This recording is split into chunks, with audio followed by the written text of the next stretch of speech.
Iniintriga ng ibang mga fandom si Catherine Bernardo kasunod ng appearance nito sa isang Christmas station ID. Say ng netizens, hindi lang naman ito ang may malaking naiambag sa network kaya question ng mga ito bakit siya lamang raw ang nasa opening at closing ng station ID. Talbog! So ipaliwanag mo yung Kuya Romel.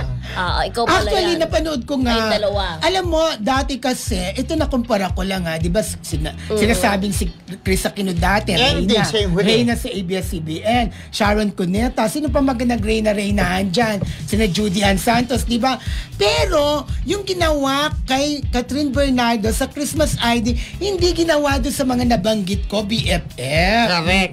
Pero nga syempre, andyan yung pagtatagol mo, fanay ni Catherine. Talagang sabi nila, Reyna naman daw talaga si Catherine. Dahil ang sagot nila ha, bakit? Sino pang artista o dyan sa network no, ang nakapagtala ng 1.6 billion na kinita sa abroad, worldwide? Kasi pa, actually yung opening pala nun, makikipag-usap siya doon sa mga may badyaw pa yata. Doon si Cardon Turumpo Parang ang tungkol yata sa Christmas ID niya, love, about love, hope, at saka yung isa pa. Di ba? Tatlo. So, pinasulat-sulat taga. So, yun nga, nagtataka. Ang dami naman din tagang mga naiambag. Like, even Vice Ganda.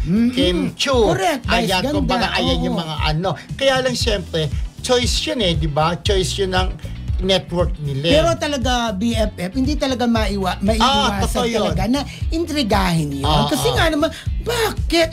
Nasaan yung iba, di ba? Bakit yung iba hindi ginawa ng ganyan? Correct. Baka isa lang yung kasya sa opening at saka sa ending.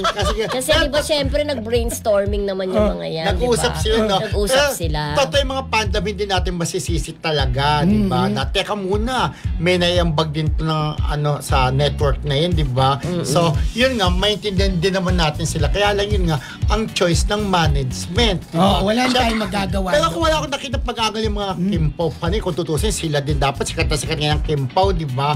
Wala naman tayo Vice Ganda rin, sikat na sikat. Si Coco kasi Martin, dati, wala. yung mga inuuna dyan, Tito Dolphy, di ba? Kasi ending Chris Aquino. Ending si Chris Aquino dati. And even Miss Charo Santos, di ba? Ending. Ngayon si Catherine daw, nandun daw, umpisa at pero ang tanong ng bayan, bakit no show daw dyan sa Christmas ID si Daniel?